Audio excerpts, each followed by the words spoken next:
Item number 18 is introduction of an ordinance repealing Articles 5, 7, 8, 10, 11, 12, 14, 14.5, 17, 32, 34, 40, and 41 of the 1986 zoning ordinance, amending Articles 10, 11, 13, 30, and 41, and adding Articles 10C, 11C, 13C to the comprehensive zoning ordinance, and adoption of a resolution requesting California Coastal Commission certifications of Article 10C, 11C, 13C, 30, and 41 of the comprehensive zoning ordinance, establishing the zoning ordinance text as part of the implementation plan of the local coastal program. The proposed amendment will A, consolidate the 1986 zoning ordinance provisions for residential, commercial, and industrial districts within the city's updated zoning ordinance.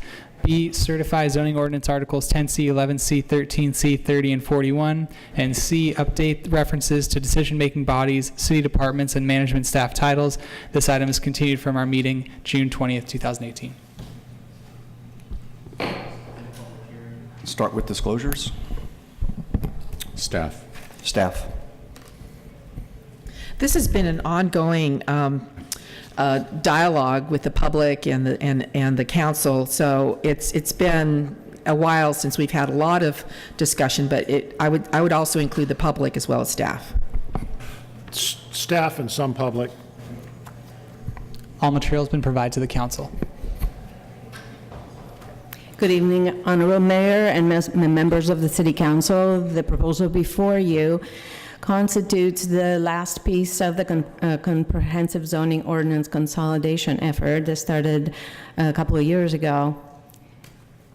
What you have before you this evening is zoning amendment 1608 and local coastal plan amendment 1605 that seek to consolidate the residential, commercial, and industrial district provisions of the 1986 zoning ordinance into the updated comprehensive zoning ordinance, to also certify zoning ordinance Articles 10, 11, 13C, 30, and 41, and to update references to decision-making bodies, departments, and management staff titles. By approving the ordinance and resolution before you this evening, the City Council would repeal 13 articles of the 1986 zoning ordinance. It would amend 5 articles of the updated comprehensive zoning ordinance and will request through the resolution Coastal Commission certification to Articles 10C, 11, 13C, 30, and 41. More specifically, this particular amendment would consolidate the single-family, multiple-family, and residential tourist zoning district standards into Article 10, will incorporate the standards that apply to multiple zones, such as front yard average setback requirements, building projections, and setback areas within Article 30. It will consolidate the commercial development standards of the office professional, neighborhood commercial, general commercial, and visitor commercial standards within Article 11C, and will consolidate the 1986 light industrial M1 standards in Article 13C. This amendment will also update the 1986 hillside development regulations per the 1992 zoning ordinance, and it will include the affordable housing density bonus, the reasonable accommodation provisions, which were previously approved and certified by the Coastal Commission in sections in Article 30 of the comprehensive zoning ordinance. Article 14 will be repealed, and as it has been dated for quite some time, and the provisions will be updated, and we would rely upon the zoning district standards and FEMA regulations for that review. Upon approval of zoning amendment 1608 and certification of LCPA 1605, the updated zoning ordinance would constitute Oceanside's sole zoning ordinance and provide under a single cover citywide development standards and procedures and standalone articles for inland coastal areas and for downtown. This will result in an efficient and independent processing of coastal and inland applications, and it will promote consistent implementation of citywide regulations. Development proposals that fall within the coastal zone for which a complete submittal is on file prior to the effective date of this ordinance will not be subject to the amended zoning regulations unless they're refiled as a new project.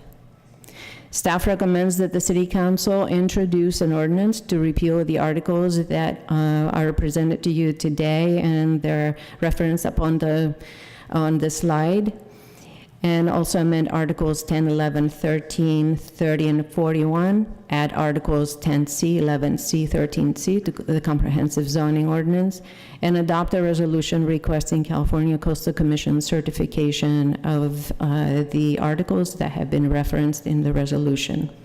I'll be glad to answer any questions you may have. This is a public hearing. If there's anyone in the public that wishes to speak on this particular item, please come forward now. I need to make a declaration. My public contact was staff only. Thank you. Mr. Odegaard? Yeah, land values in Oceanside have appreciated at a pace higher than the state average, and I think it's time that we start looking at adjusting our parking standards and tying them to bedroom counts and not as it's been done in the past. This has been mentioned in the past when other proposals have come up, and we've seen problems of residential projects getting improved that are completely underparked, are taking up beach access opportunities for our residents, and it's time that we do the right thing, since more and more now, more people in the household are working to pay for that mortgage. So I think that we need to tie parking standards to bedroom counts. Thank you. Would any members of the public wish to speak on this particular item? And we'll close the public hearing, and Deputy Mayor Lowry? Thank you, Mayor. I have a really tough question for staff. What we're doing here is consolidating all sorts of regulations into one code so we can pick it up, look at that, evaluate it. When plans come to the city, we will be in compliance with state regulations also. So what we're doing is not really changing anything. We're just cleaning things up. Is that the basic, with all these numbers minus this? Is that what we're doing? That is correct, and there is an exception to what you have before you this evening. The hillside development standards, as I mentioned in the presentation, are being updated from the 1986 zoning ordinance to what we have implemented in the inland area, the 1992. Now those regulations would not be applicable in the coastal area until we have a certification, and if there are applications that have been submitted and are complete, would be considered as pipeline projects, so will not be applicable to those. So can you explain how we would get that certification, very briefly? Once the City Council approves this evening the ordinance, it will return on the next hearing for adoption, and we will forward that to the Coastal Commission for certification. Okay, that's great. Thank you very much. Thank you. Councilmember Sanchez? Thank you. Yeah, this pretty much is kind of like the final nail in the coffin, I guess, to the 1992 laws that we as a city were under for almost 20 years, and will fully adopt the 86. And you know, there are still a lot of critical differences that this basically is just going to ignore. This is an opportunity to address the mini Marriotts that have been popping up all along Pacific Street. This also will not give us the opportunity to go back and to the parking study that the staff did a very thorough parking study that had to do with trying to, and they interviewed a lot of residents along Pacific Street on that. That would have probably, at least for the short term, addressed a lot of the parking issues that have been created by these mini Marriotts. You know, the 15 bedrooms and the 15 bathrooms in a duplex, those kind of issues. So I do agree that we ought to be, as Mr. Odegaard brought up, that we ought to be looking at those parking problems that we're having along Pacific Street, specifically because of we're just saying, okay, just two parking spots is all you need for 15, bedrooms.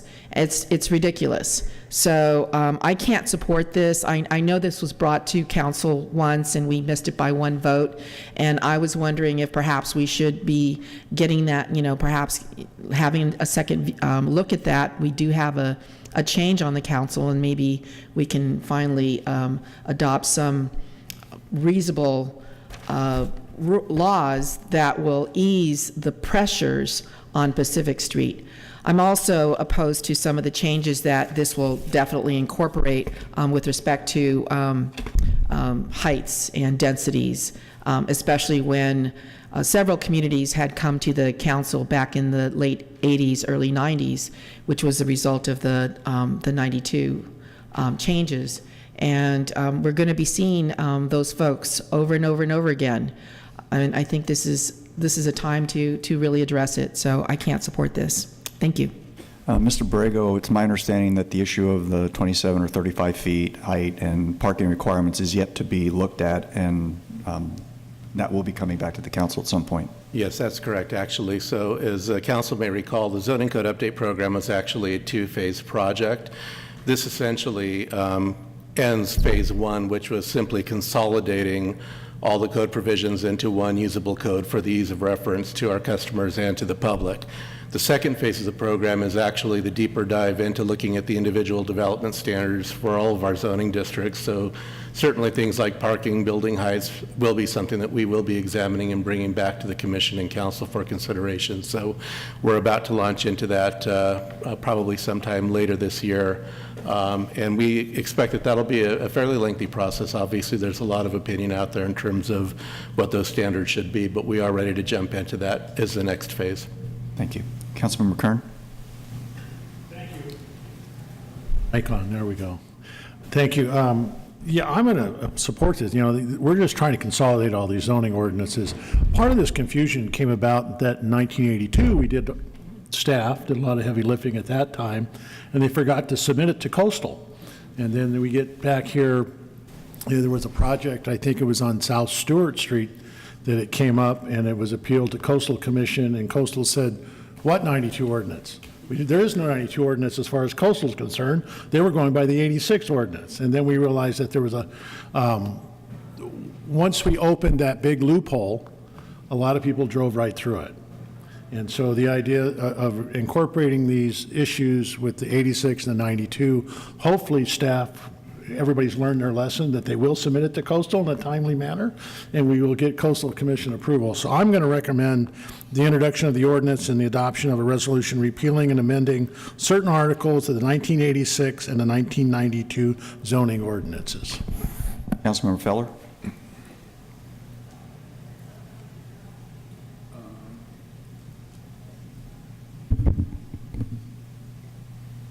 I will, I'll be supporting this as well, but I would like to make note that when you start this investigation into parking,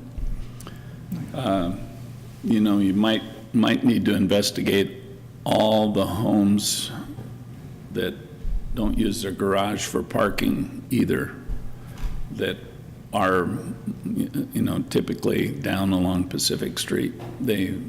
Most of the parking on the street is from people that already have used their garage for storage or maybe even a fifth bedroom. So,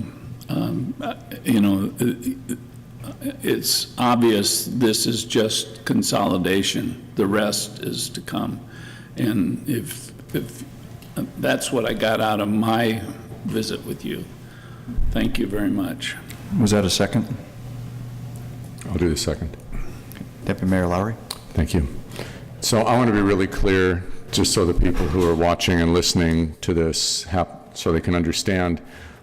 This is not doing anything substantial about parking or height limits. We're trying to consolidate so that when people who come into my seaside neighborhood here in District 1, when they come in with a proposal to build a rooftop deck, but it winds up with walls and a full roof like you have on a house, then they potentially close it in. We're going to talk about those kinds of things also, correct? We're not changing any of that right now. But I understand those come up because of the variability in the two multiple regulations that we're having to deal with. So we want to be able to address that when it comes back. Understood. That's great. Thank you. We have a motion and a second. Mr. Mullen? Thank you. This is the introduction of an ordinance of the City Council of the City of Oceanside repealing Articles 5, 7, 8, 10, 11, 12, 14, 14.5, 17, 32, 34, 40, 41 of the 1986 zoning ordinance, and amending Articles 10, 11, 13, 30, and 41, and adding Articles 10C, 11C, 13C to the comprehensive zoning ordinance. Please vote. Motion approved, 4-1. Sanchez, no. 19? Yes, item number 19 is introduction of an ordinance amending Chapter 7, Article 13 of the Oceanside City Code and the Oceanside Comprehensive Zoning Ordinance to update regulations concerning medical cannabis facilities pursuant to council action of June 20th, 2018 to allow medical cannabis delivery establishments within the general industrial and limited industrial zoning districts. And a quick note before we start the item, item number 20 and item number 20 have already been heard. So if you're here to still speak on item number 20 or item number 21, those will not be heard again, just to let you know. We'll open the public hearing and start with disclosures. Staff and public. Staff and public. Staff and public. It's up to you. Public? Staff, public. All material has been provided to the council.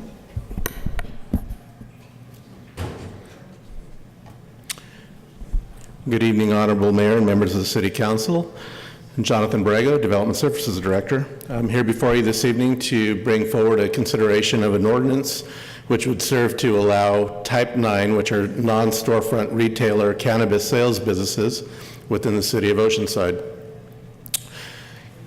In summary, we are asking that the City Council introduce an ordinance amending Chapter 7, Article 13 of the Oceanside City Zoning Code and Articles 4, 13, and 36 of the Comprehensive Zoning Ordinance to allow medical cannabis delivery establishments, which are also currently as Type 9 non-storefront retailers, within the general industrial and limited industrial zones.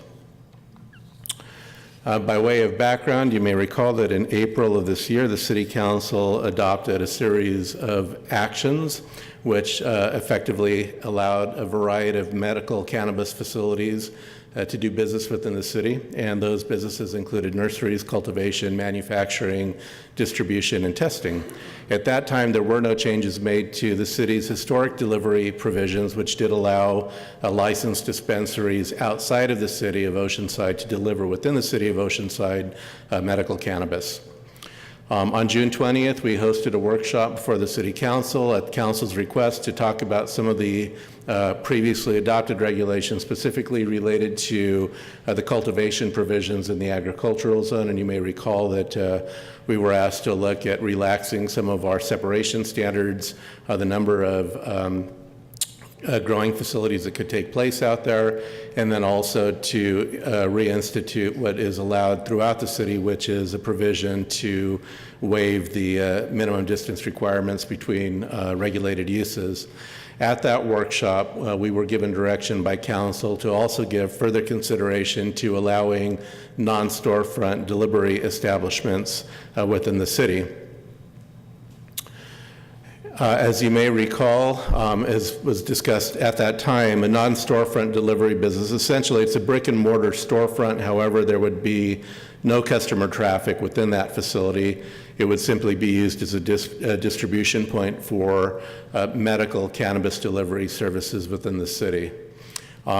in keeping with the direction that was given to us at the last workshop, they would be allowed, as I previously mentioned, in the city's 2 industrial zones, and they would be limited to, we would be limited to a maximum number of 2 such facilities within the city. Again, that was per the council direction given at that workshop. Similar to the other cannabis-related businesses, these would be subject to the issuance of a local license, and then also subject to the approval of a regulated use CUP. So there would be a public hearing associated with the establishment of these businesses before they could go in.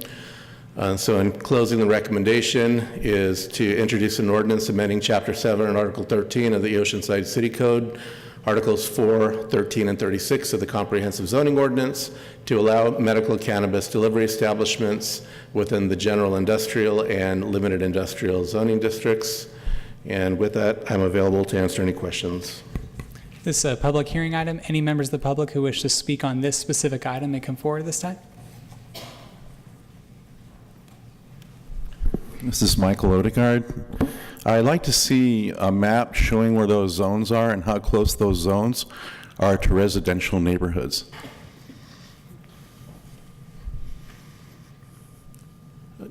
Honorable Mayor and City Council, did you want me to respond to that request? When he finishes. Okay. I'm done. So we don't have those maps available with us tonight. I'm certainly willing to meet with Mr. Odegaard after this meeting and share those locations with him, but we don't have that exhibit before us tonight. Thank you. Great. Thank you. No other public on this item? And we'll close the public hearing.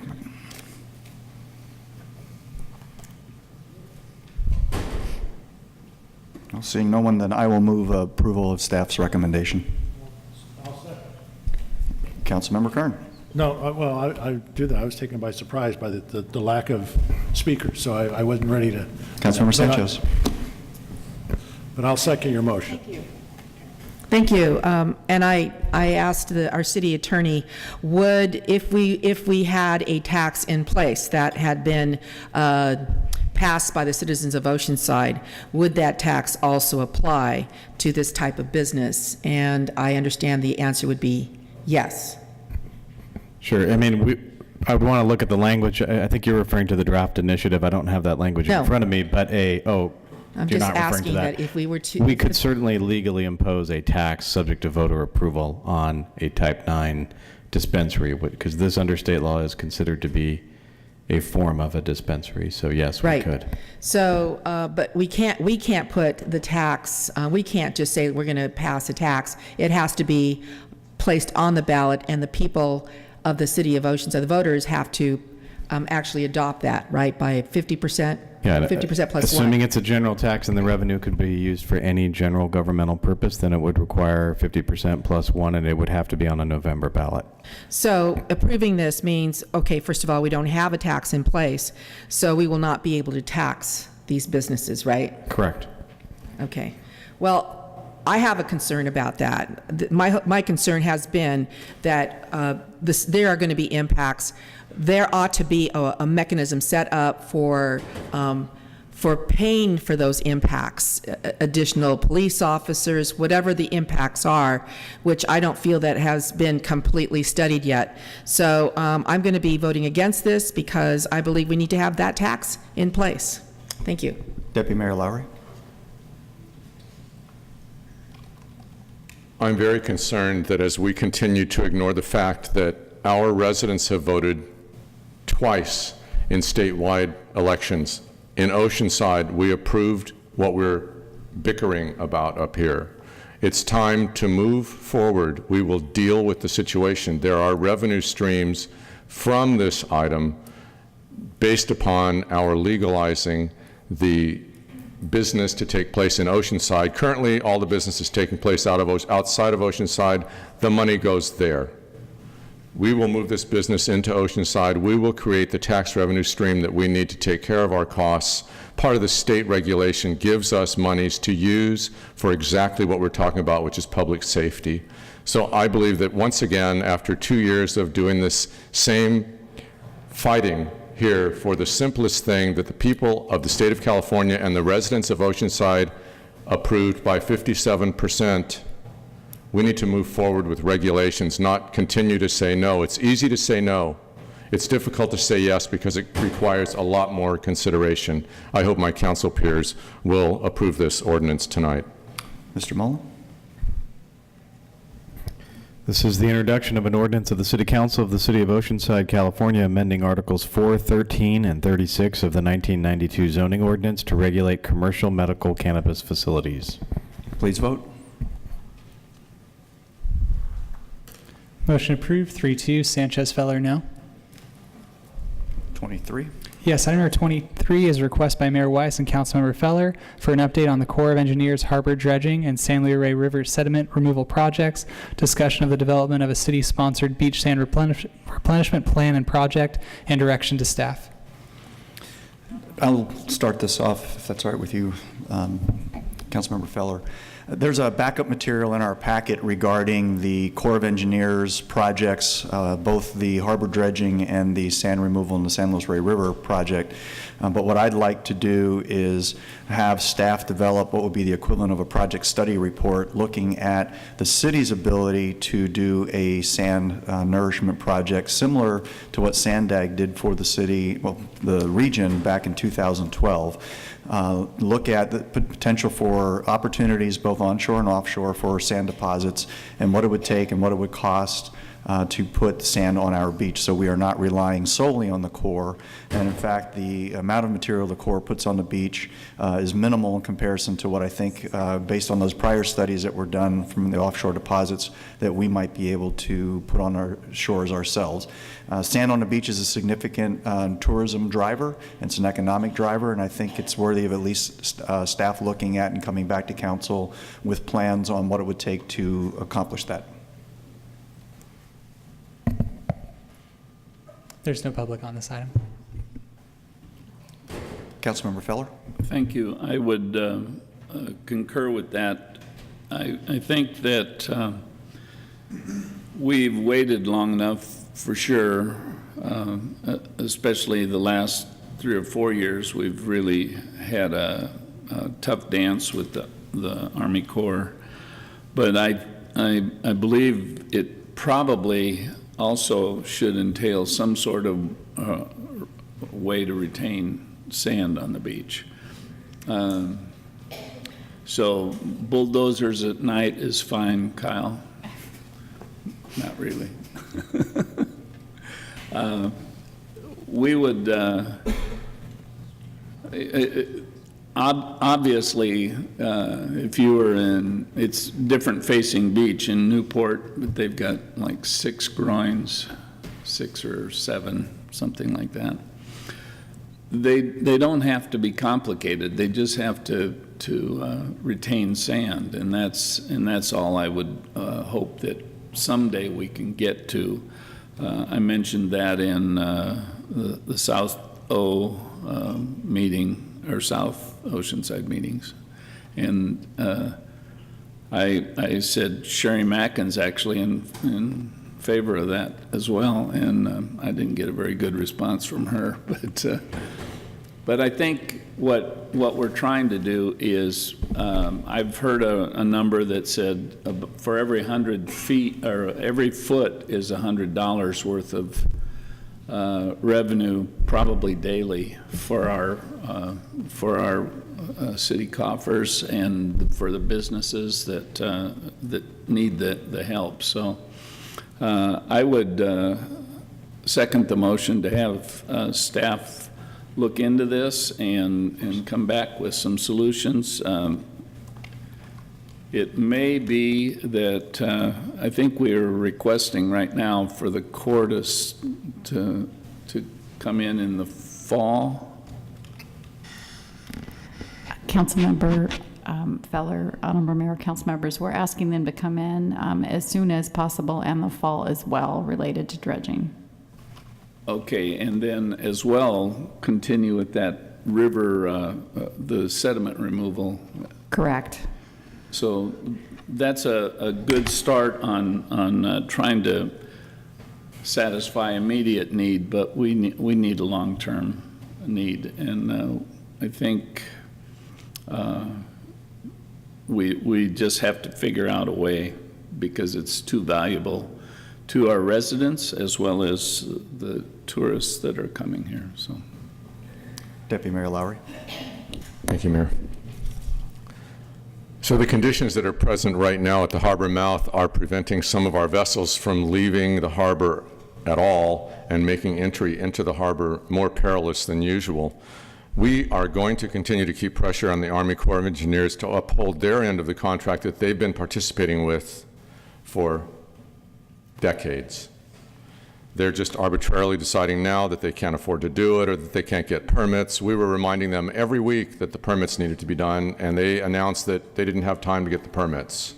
So that's not a very valid reason for us to ignore the fact that we want to have our beaches and the harbor mouth. That's the priority, having the harbor mouth open for safe passage. I can tell you, I went to Washington, D.C. We met with the Army Corps of Engineers representative. We didn't ask him for anything. We just asked him when they would tell us. What date are they going to tell us, yes or no? And he couldn't tell us that. He said, we'll tell you as soon as we know. Well, he never knew, so he didn't tell us. So then when they finally decided not to do the dredging this year, they sent us a letter and said, we're not doing it. Have a nice day. Basically, that was the message.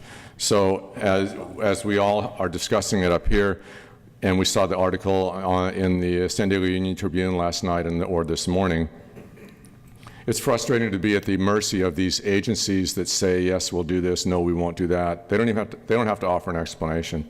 As a board member of the SANDAG organization, which is the San Diego Association of Governments, the city of Oceanside is the third largest city in the county, and we have a certain amount of say-so there. As a board member, I will ask them, I already sent them a message today asking them how we can manage moving some funding forward so we can do something on our own. If it was okay for SANDAG a few years ago, let's see if we can do that again now, because the situation is worse now than it was in the past. I think that we've already examined some of the issues that are being proposed, and there is a certain amount of memory that those didn't work. The pipes were breaking, the machines were breaking. Yeah, it was here for 4 or 5 years, but it didn't solve the problem. So I hope that we can get SANDAG on board with this, but meanwhile, I had some residents send me a message today asking what they could do, and I said, here's the email address for the California Coastal Commission. Ask them what they would say, and what they'll say is no. So we might as well have the public asking the state what they will let us do, because we want to do something here in the city of Oceanside. I appreciate that everyone is very concerned about this issue, that the tourism groups are very concerned, but the local businesses are highly concerned.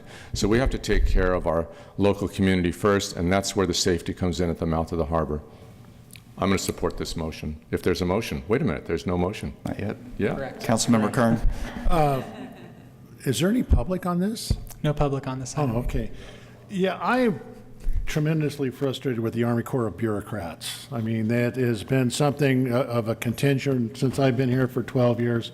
A lot of people don't realize the Army Corps is in charge of the river and fixing the river. We are now in the 20th year of a 3-year project when it comes to the San Luis Rey River because of the Army Corps of Bureaucrats. Yes, well, some people are reminding it's probably longer than that. It's 30 years. I know it's been quite a long time. And then, to miss a deadline to file for a permit that every year you have to do. I am not really in favor of them coming in September to put sand on the beach just in time for the winter storms to take it away. But like the deputy mayor alluded to, we need to navigate out of the harbor. So they need to get the harbor cleared out so we can actually use the harbor. I know there's businesses there that touring businesses that actually had to cancel tours and cancel events and fishing events or fishing trips because they couldn't get out of the mouth of the harbor because the harbor's too shallow. So the idea that we need to get done and get it done quickly, so whatever we can do to push that along. And they, like I said, they've become increasingly unreliable. So the idea that we need to as a city, to start taking the lead and try to do it for ourselves. So I'm fully supportive of the mayor's initiative and Councilmember Feller's support on this too. So I think we really do need to start looking at how do we do it ourselves. So thank you. Councilmember Sanchez. Thank you.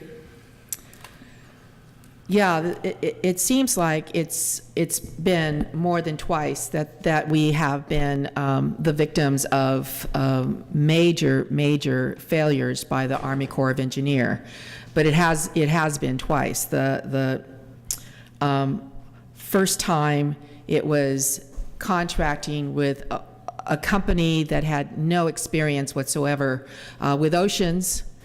Their experience was in rivers. And so they had smaller vessels and smaller equipment, smaller pipes.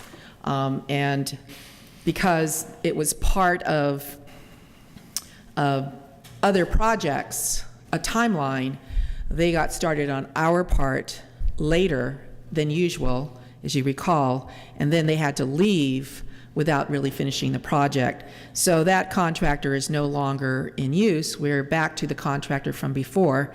And this second huge failing was the Army Corps of Engineers missing the deadline for their permit to be able to dredge and put the sand on our beaches.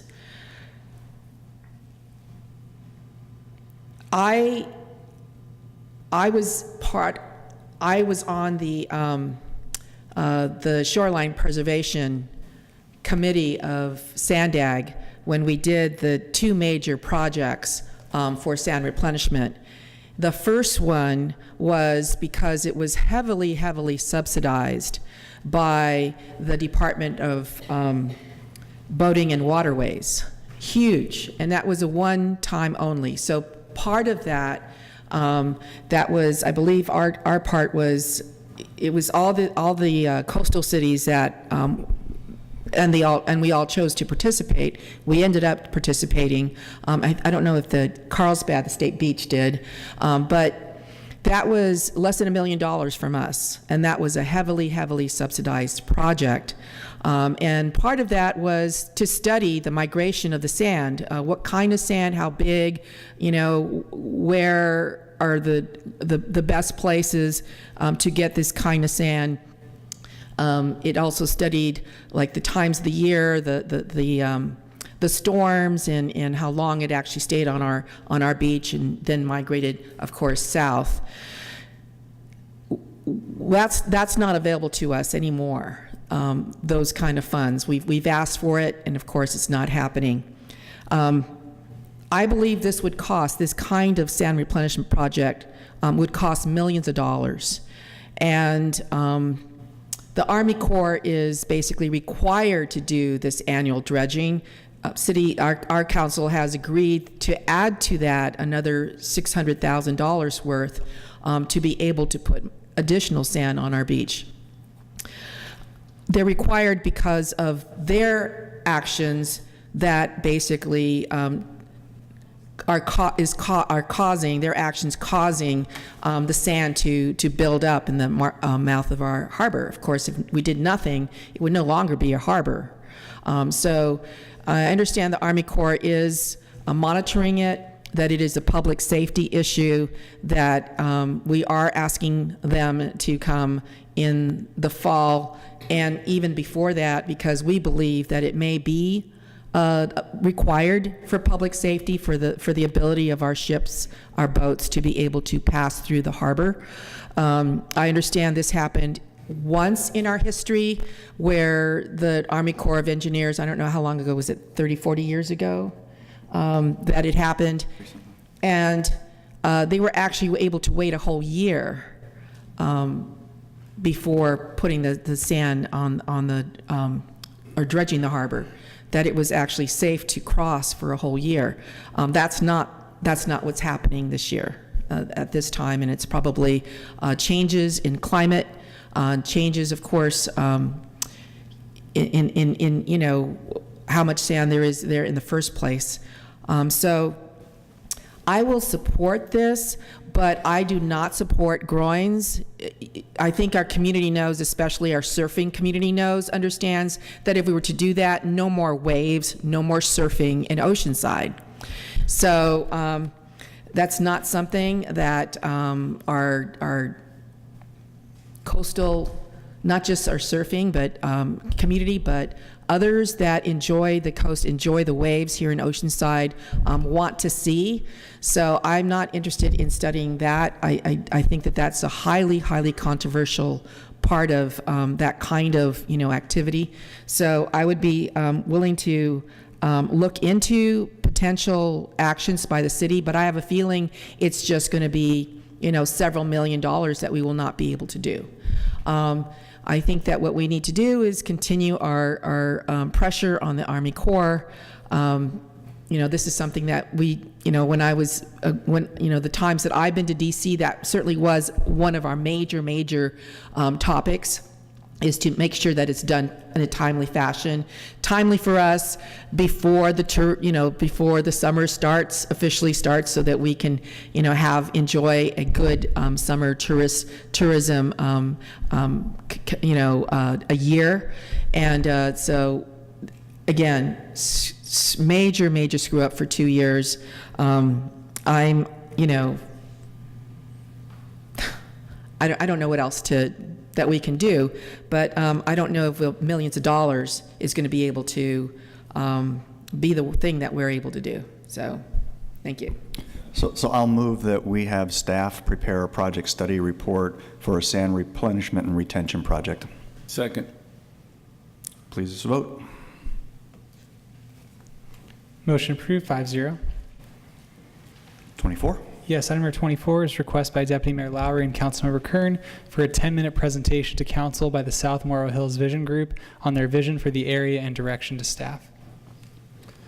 So you heard it here first, 10 minutes. We held a council workshop to discuss a housing development concept in the South Morrow Hills area some time ago, and at that time the council hoped the developer and the residents of South Morrow Hills would come together and work on a solution to their situation.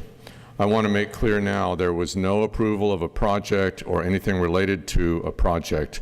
What did happen is more conversation and the ultimate creation of the plan, which we will get a good idea of this evening. I'm excited to hear and see this presentation, and hopefully we'll have a better idea of how we can move forward on this item. I would like you to say who you are and where you came from, so people know what's going on, and we don't need to know where you live. Thank you. Thank you so much for the opportunity to be here and speak before the council. My name is Drew Watkins. I'm a principal at SWA, and this is Natasha Harkinson, one of my colleagues. We have had the great opportunity to work with many of the landowners and members of the South Morrow Hills community, and have had a few workshops with them and have prepared the slides that we're going to be presenting with you today. One of the things that we're really excited about is that this is a real vision for agriculture in Oceanside. Oceanside, we hope, is not only known for its beaches, but as the city seal has both the ocean and the cornucopia of food on it, that it's also known for its agriculture well into the future. So South Morrow Hills is located in the northeast corner of Oceanside, and it already has, it's known for its many different types of agriculture within its boundaries. We did kind of an analysis of the region, its character, and typologies. So there's a series of rolling hills, rural roads that make up the character of the place. You can see several of those here in these aerials, kind of expansive views of orchards and different types of agriculture from the roads. It also has many different types of land uses. While the area is primarily zoned as ag land, it also has residential estates on much of the planning area, and so it's kind of a mixture of different ag uses and some small residential estates. In analyzing kind of the future development of the region, we recognize that in yellow here are those estates, kind of 2.5 acres and larger. That's the existing development that's allowed within the ag zoning. And what we kind of want to avoid into the future is that 2.5 acre allotment fills up all of South Morrow Hills. And so we want to think about how we plan for the future and how we think about development occurring in this area. One of the first things we need to do is understand the natural conditions, how that informs the design. This is the topography of South Morrow Hills, and think about then how areas might create clusters. So we started to identify 4 different clusters, areas that could be thought of in terms of its future agriculture and paired with development, and how those can marry together to form a vibrant agricultural community in Oceanside. So our goal is to foster South Morrow Hills' rural character, continue the agricultural tradition there, and plan for how that can occur into the future. So a little bit about the story that we've put together for South Morrow Hills. We have 3 core visioning principles. Number 1 being preserve agriculture. As Drew mentioned, there is a lot of very vibrant farming activities going on in the region. Number 2, encourage agritourism. And 3, create an agri-village. And so with that in mind, we came up with 6 different design principles that kind of drove the plan in general, and I'll go through these one by one. So the first is district gateways. So this is expressing a very special sense of arrival to the region of South Morrow Hills, with very gateways that express kind of roadside agriculture, monumentation that fits the region. So thinking about some gateways that are both major along North River Road and Sleeping Indian, Wilshire Road, and also some minor gateways that enter the neighborhoods. And so in the vision plan, we've kind of done a couple of depictions of how this might play out, whether it's orchard settings, very large monumentation, very representative of the region and farming character, and then entering into the neighborhoods, very rural character being kept in mind for the future.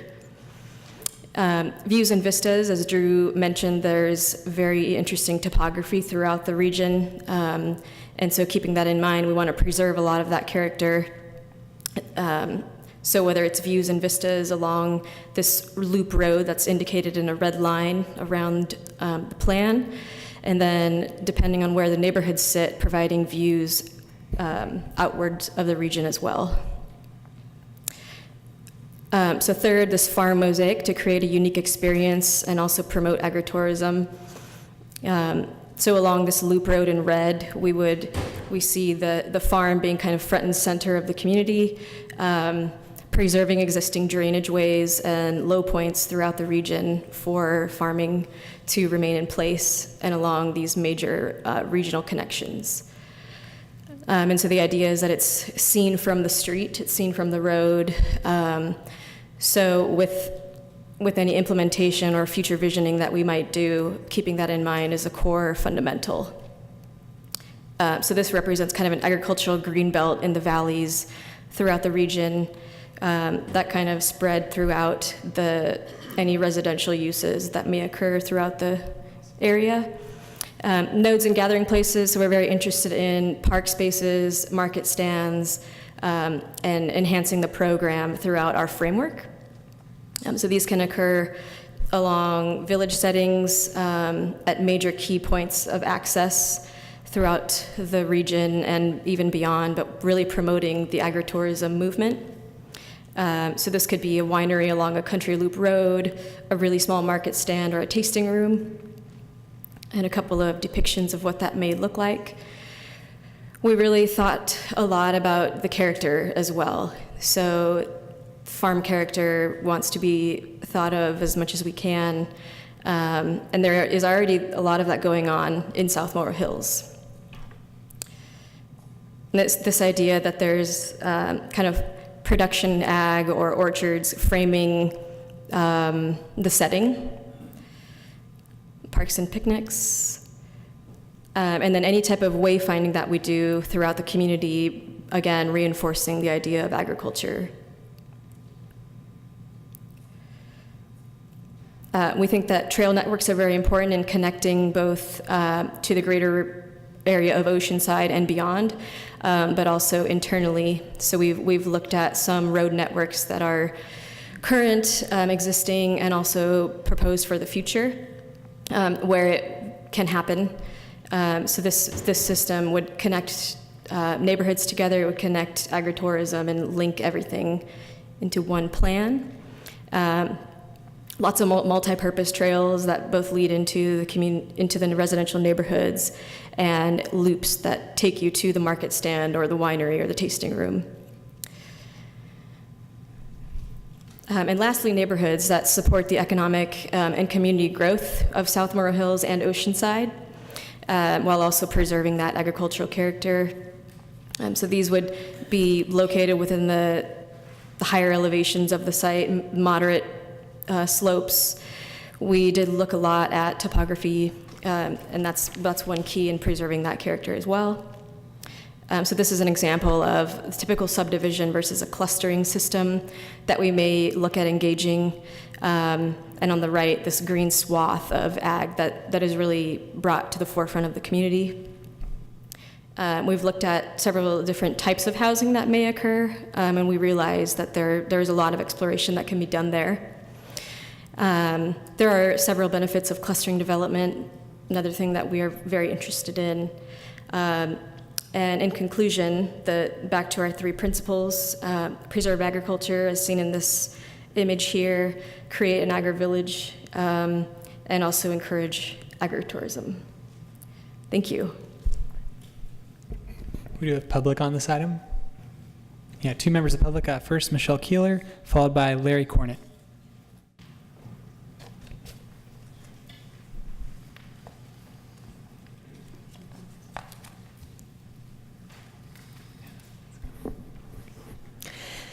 Thank you for setting aside time this evening and showing interest in our Oceanside Agrivision for South Morrow Hills. Our small community here, our committee of farmers, small business owners, and neighbors have been working very hard on this project for several years, and we're looking forward to making it a reality.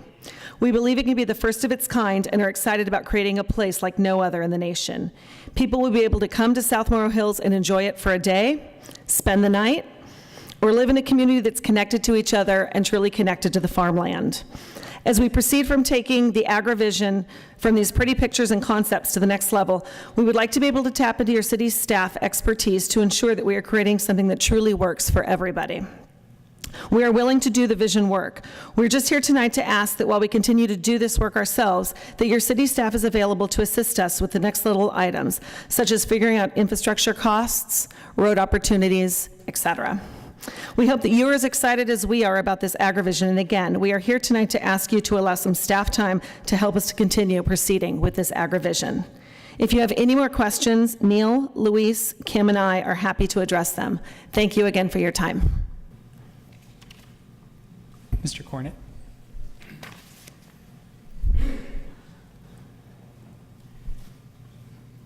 Honorable Mayor and council members, very quickly, I went up this weekend to the South Morrow Hills farmers market, as well as looking around the area, and I have a huge concern. The first thing is that agritourism simply means bringing people up with some added value to be able to go to farms and hopefully generate a certain amount of revenue that way, but there's actually a bigger issue. And that is in District 2, the traffic on 76 is absolutely ridiculous. To put anything there that is going to require more traffic, you can't cut through Camp Pendleton. So you're not going to be able to do that to 5, you have to go south. Going to 15, it's not ready for the traffic of the homes that were being talked about in this proposal, though it hadn't been brought up. We also have SOAR that is on the ballot for November. So we have asked our citizenry to chime in on what they would like to do. Any decision about anything up there should be held off until such time as the citizens make their decision. Once that happens and you want to be able to approach something, there may be opportunities. But my biggest concern is we don't have the infrastructure, we don't have the money to put in the infrastructure. The roads would have to be redone, and we can't do a development like that, period, without building the roads and infrastructure to support it first. And it does not exist. And until such time as we do that, I think that any development right now would be unwarranted and could perhaps be dangerous to the community as a whole. So I would ask you to consider that before anything going forward and allow your citizenry to be able to vote on the ballot measure that's already up in November. Thank you and good evening. We have one more. We have one more speaker on this item, Dennis Martinick. Mayor, members of the council, Dennis Martinick. I'm a proponent of the SOAR initiative, Save Open Space and Agricultural Resources. Good planning is good, and what you heard tonight, I think, is very good in concept. Mr. Watkins is obviously a creative planner. The devil will be in the details, and the SOAR people, the SOAR initiative, would support his concepts and objectives of preserving agriculture and supporting and encouraging agritourism to make things more feasible for the farmers to continue. The SOAR initiative only changes one thing in the general plan. It gives citizens the right to vote, the right to support or reject changes in the general plan to open space and agriculture. So we ask that you do hold off on any projects or any thing coming before you that would conflict with that, which would be changes in the general plan.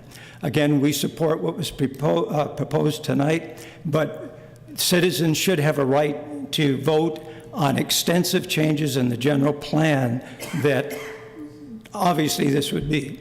Okay, thank you. We do have one more speaker, Michael Odegaard. I'd also like to introduce myself as an alumnus of the SWA Group Laguna Beach office, so I'm familiar with these kinds of plans. But I think there's one more issue that really needs to be addressed, especially since we saw the wildfires coming through.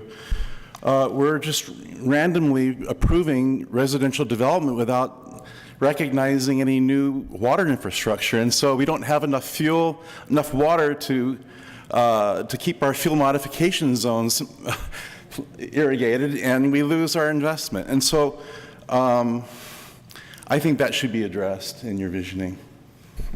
Thank you. Great. We have one more speaker, Christopher Rodriguez. Good evening, Honorable Mayor, council members. I would just like to reiterate the fact that there is zero open space in South Morro Hills needing protecting. Currently in the city of Oceanside, there's already an ordinance that protects open space, and so what SOAR will bring to the table is affecting the rights of owners, of farmers that are trying to farm their land. Also, I'd like to reiterate the fact that yes, we do need roads, we do need infrastructure. How are we going to pay for it? We have to have a plan of how we're paying for it, and incorporating smart development with community feedback is the way that that gets paid for, to bring in the water, to bring in the infrastructure and the roads and those ideas. So I just want to reiterate the fact, no open space, and we need to have smart development to bring in this infrastructure and our vision plan. Thank you. Great. One more speaker, Luis Balma. Honorable Mayor, Council, I wasn't prepared to speak tonight, but after I heard some of the what's coming up tonight, I just want to kind of go back to where we are and why we're here. It's actually to continue our work, to study all of the things and the concerns that some of the people have brought up. We know there's going to be a lot of traffic studies going to be done. We know that there's a lot of infrastructure that we have to figure out, and that's what we're asking for, is to have the ability to work with the city staff to actually come up with what agrivision is. It's not like we're going to do anything. It's not like SOAR's a whole other issue. We're not, we started on this project some 5-6 years ago, before there was SOAR, before there was a developer. We wanted to do something up there that was special to preserve agriculture, and that's why we started on this project. And now we've actually hired a land planner to help put some pretty pictures to it, to explain to the people what we're doing. So we're still hoping that you can all just see that. I know we've met with you individually to ask you just to let us work with staff. We're not doing a general plan amendment. This is so far from that, it's ridiculous. It's not talking about any of that. This is just starting the process, folks. Just take a deep breath. It's going to be okay.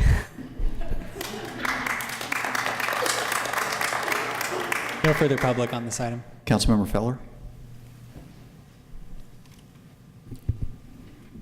Did you two want to go? We get to close. Okay. Thank you. As was noted, the people that own the property are entitled to something like this. This is their opportunity to make a difference in the farming industry as well as the community itself. Morrow Hills is an outstanding addition to our community. It's been there for a lot longer than anybody in this room. It's always been a great place to recreate, I'm sure. I know plenty of people that hunted out there in the years past, those kinds of things, but it's your property. The people of this city don't have the right to vote on your property's use. That is just a gross statement, and it just disturbs me to no end that people think that they have a right to tell you what to do with your property. So this is a creative plan. I hope the council will move forward with this and give you staff's assistance, and you've come up with something that really is a solution. Thank you.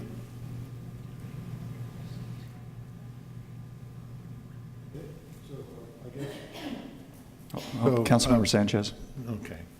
We're going to close. I'll go first, you go second. Okay.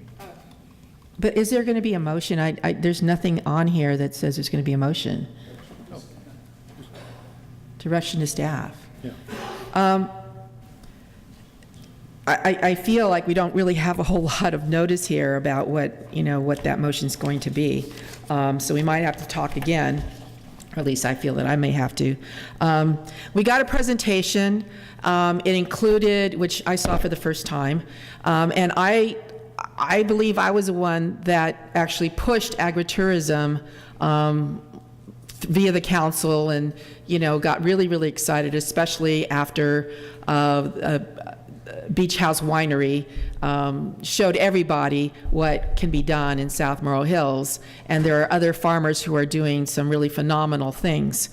So the city did, I think at my urging and really pushing, did hire a consultant to kind of start us talking about agritourism. And pretty much, I think the major issue for us is deciding what kind. We know that we didn't want to be like Temecula, for example, right? We wanted to come up with our own plan of agritourism, like a boutique type, an Oceanside plan for it that would include the fact that we have this beautiful ocean nearby, which nobody else has what we have. My concerns about the presentation is that it's not consistent with the general plan. I knew that we were going to be having to talk about some possible potential changes to the general plan because we needed some level of infrastructure. Although I think I'm still not wanting a whole lot of it because we have to deal with this traffic issue, and so that's the first time I saw this village concept, and I have concerns about that. What can I say? It looks like, because right now the general plan allows for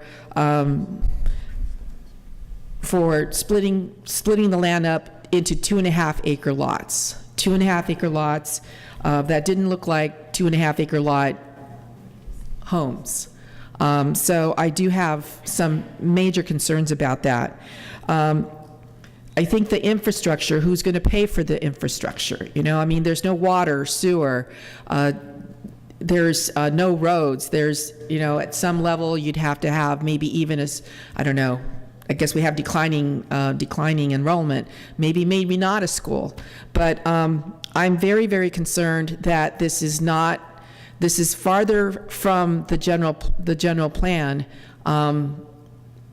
than I feel comfortable with.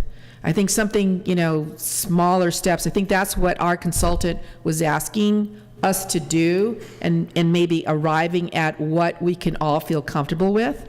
And then our council majority decided, no, we don't like this consultant, we don't like what he's presenting, and we stopped that. I don't know how long ago that was. Was it almost 3 years ago? So I feel like this is trying to jumpstart that. And I think we need to have more conversations. I'm not really sure what our staff would be doing. I don't know what time, because I know that they're working on a lot of projects right now. You know, what's the time constraint? I do want to mention to Mr. Rodriguez that open space, there is no law currently protecting our open space. We would have to adopt a sub-area plan, and we have done that yet. So our open spaces are not protected. Perhaps you meant our parks, but not our open space. And I think SOAR, when it refers to South Morro Hills, you know, in the sense that it does refer to South Morro Hills, it talks about agricultural lands, agricultural resources. So we do have SOAR on the ballot, and I'm not really sure if, you know, timing-wise, we should just wait until after we hear from the public on what it feels we should do with SOAR. I support SOAR. I think it's a good way of ensuring that agritourism continues, and you know, it has a list of things, and it's not exclusive of what can happen. But you know, I think that there's that question about how much change is something that's going to take us a while to decide. And I don't know if that's something that our staff necessarily has to get involved in. I think that's something that the community somehow has to decide. And since we've already had a really bad experience with one consultant trying to, you know, get us there, get us all at the table and get us to talking about this, I'm concerned that what happened is probably going to happen again.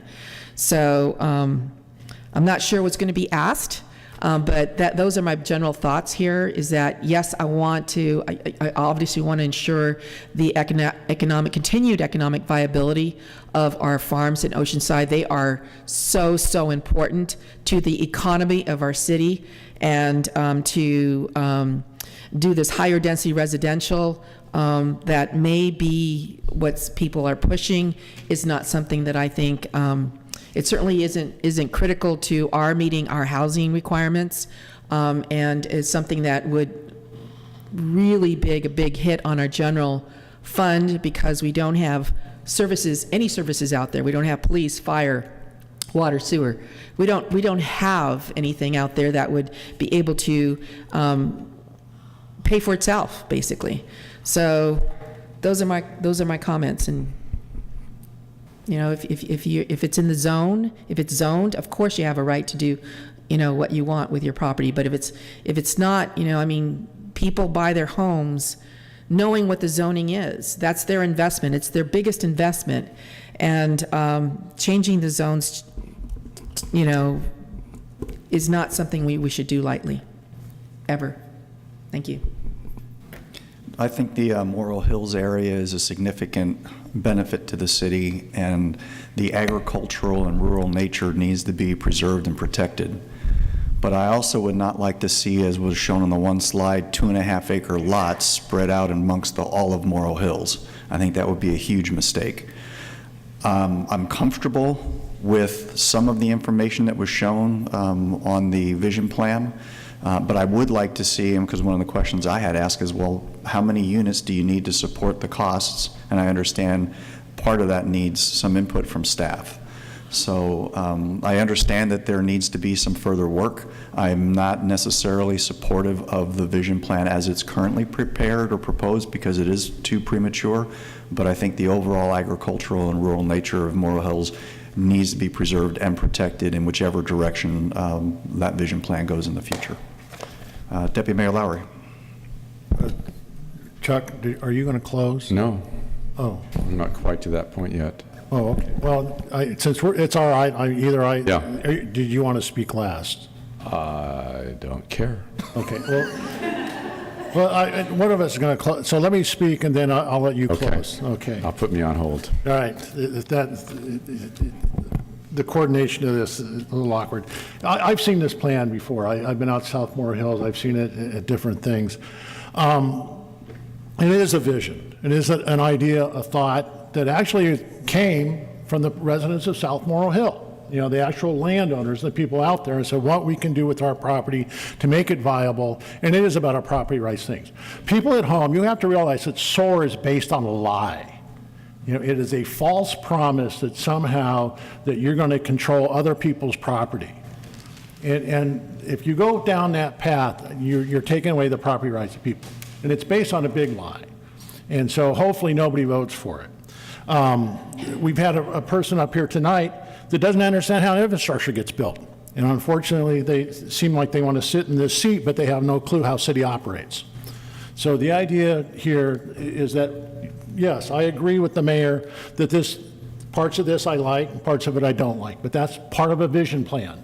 As we go down the road, we need to flesh out this vision and what works and what not. I would like to see staff work with them, but I can't give you a blank check on time.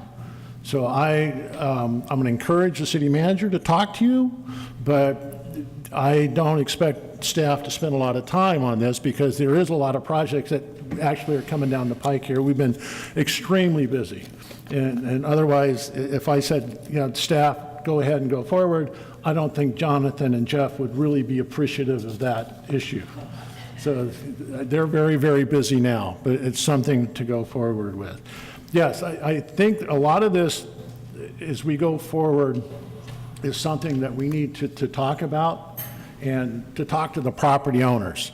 So I am, the only direction to staff is I've given it at the city manager's discretion, the amount of time that will be allotted, and so that's the only direction and support I would give. So thank you. Deputy Mayor Lowry. Thank you, Mayor.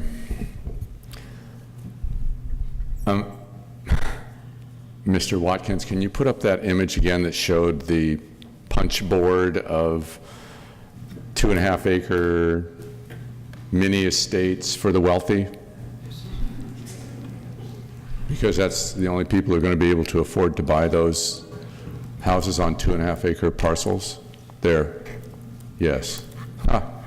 So those little dots all over that are represent 2.5 acre parcels. Is that correct? Correct. So this is what we have right now, and this is what SOAR will give us, is these 2.5 acre parcels, because there's no zoning change required in that. This is the existing zoning. That is the future potential. Okay. Oh, that's not true? Those are not 2.5 acre parcels? No, those are 2.5 acre parcels. Okay.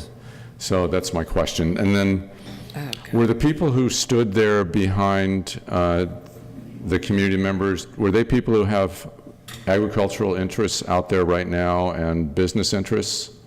Yes. Yes, so those were actually maybe farmers and maybe business owners who are out there. Correct. Yes. So I heard that none of those people were brought into the discussion on the SOAR initiative, that it was just done by a couple of people who wanted to move it forward. Do you know about that or not? Because I heard they were not brought into the discussion. I am not privy to the SOAR initiative, Yes. so I do not know that. Okay, so I think that the concept here is that the city council has to make a decision, not the people who are yelling in the room. And since we're the ones who have to make a decision, I agree that it's worthwhile to move this forward as far as staff, but without a blank check. So that means that the city manager, I would support the city manager doing the work. When this group came to a meeting with me, they invited numerous council members, I don't know exactly who, but there's only 5 of them, to see their concept. And it was a very rough, large piece of paper. They had drawings all over it. You inherited some of that here, I could see, with the arrows going all over the place. But we as a city have a lot of infrastructure concerns, and we're not going to pay for it. So we want to know what it is that you want to do, and because this is years in the making, I have initially been not in favor of this, but as I see the community has come forward with it, I think we have to honor that the city council asked the community to put the work together. They did their own. We didn't hire you. Did we hire you? No. Okay, I knew you knew that. Yeah. So somebody hired you to do some of this work to make it more organized so you could do a presentation up here. It's not a matter of yes or no on SOAR. It's a matter of these are the community members who decided they wanted to put together a presentation for the city of Oceanside, that's all of us, not just the ones who make the decisions up here, to consider this as an option instead of it being that we want this cookie cutter idea of all those little dots forced upon us, which is what we're looking at. Right now, this is possible. I know we can't build them on the hilltops, but that's how you divide it up. How many acres is this approximately? 3,400 acres. 3,400 acres. So if you divide that into 2.5-acre parcels, did you get a number of that? Too much math, I know. Yeah. Coming from that background, it's really hard. 1,800. A lot of homes on private mini estates that will cost millions of dollars each. So if that's what people want, they can have that. They can go out there and build that right now, no issues. I think it's very important that the city move forward and honor the request that we made of the residents, the people who are the invested landowners, the farmers, multi-generation farmers, the people who have their small businesses out there right now. And I love the term agrivision because it gets rid of this completely random agritourism thing. Just completely random. So please continue with the agrivision concept, and thank you for bringing that to us tonight. And I appreciate your work and the work that Natasha did on this also. So thank you, and I'm going to support what the mayor said, whatever that was. Thank you. Well, I heard at least 2, and I support the comments made by the council members that we allow the staff participation at the discretion of the city manager. With that, Mr. Mullen, if you can handle 25, 26, and 27? Item 25 is the adoption of an ordinance of the City of Oceanside amending Chapter 7, Article 12 of the Oceanside City Code to require that businesses submit proof of a shopping cart containment plan or cart retrieval service contract annually. No public. Please. I need a motion, a second. Move adoption. Please vote. Motion approved, 5-0. Item 26 is the adoption of an ordinance of the City of Oceanside amending the zoning designation for certain real property located on the northeast corner of Melrose Drive and West Beaubier, APN 159-09051 and 161-03019 from residential estate B with scenic park overlay, REBSP, to a zoning designation of planned development with the scenic park overlay, PD 28SP, and establishing development standards within the PD plan, serving as the regulating document for the planned development plan area. No public on this item. Move adoption. I'll second. Please vote. Motion approved, 4-1. Sanchez, no. Finally, item 27 is the adoption of an ordinance of the City Council of the City of Oceanside, California, amending Articles 4, 14, and 36 of the 1992 zoning ordinance to regulate commercial medical cannabis facilities. We have speakers on this item for item number 27. First, we have Becky Brundage, followed by Sam Humiad, and lastly, Kelly McCormick.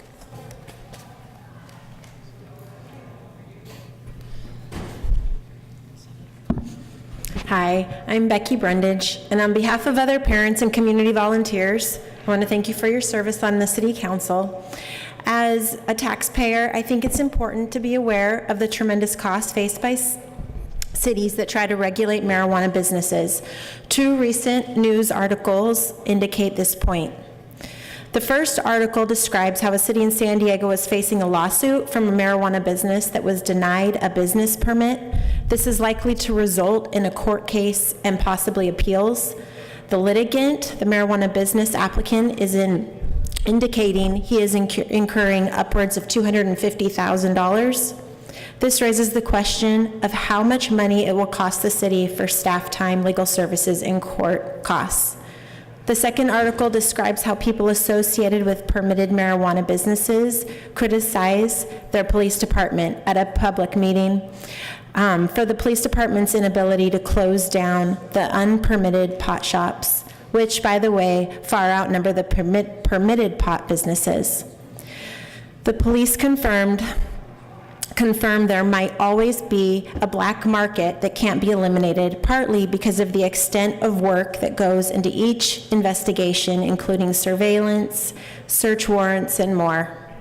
My question is this: how will Oceanside deal with the additional police department costs of regulating marijuana, and what other priorities will be shortchanged to pay for these additional costs, and how will it affect the Oceanside Police Department and the community? I have noticed that there are 3 other cities nearby that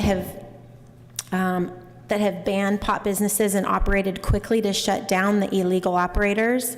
As a result, they have not been forced to play this game with the illegal pot shops. So in closing, I respectfully request that you postpone this matter until you have more time to analyze the experiences of other cities. Thank you. Thank you. Sam Humian.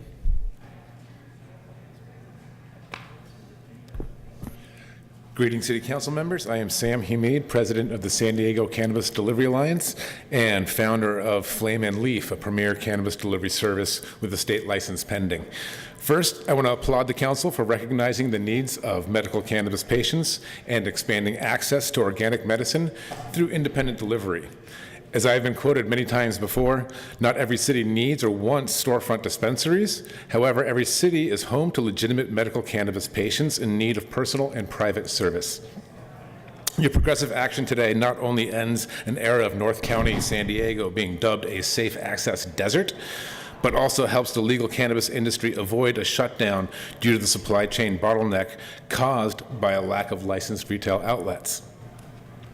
Next, since only 2 licenses are going to be offered, it is safe to assume competition for the golden ticket will be fierce.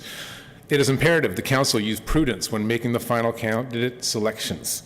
This country is governed by laws, and Oceanside laws have been very clear on how to complete a legal cannabis delivery. That said, should any current member of the San Diego Cannabis Delivery Alliance feel inclined to compete for said permit, I stand before the Council to vouch for my members, as none of them have operated in violation of your ordinance. And last, please know I appreciate your decision to open the retail market to Type 9 delivery services. However, bear in mind, just in North County, these 2 delivery services will have a market base of over 1 million people. It is imperative to increase the number of Type 9 retail delivery outlets in order to satisfy such great demand.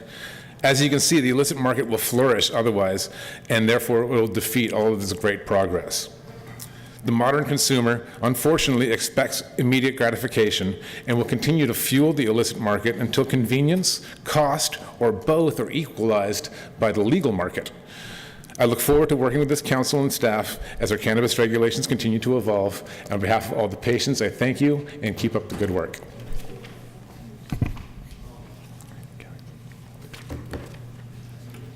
Good evening again. I'm Kelly McCormick, and the term golden ticket was certainly the right term to use because we're talking about millions and millions of dollars at stake. And keep in mind that we're talking about cash dollars.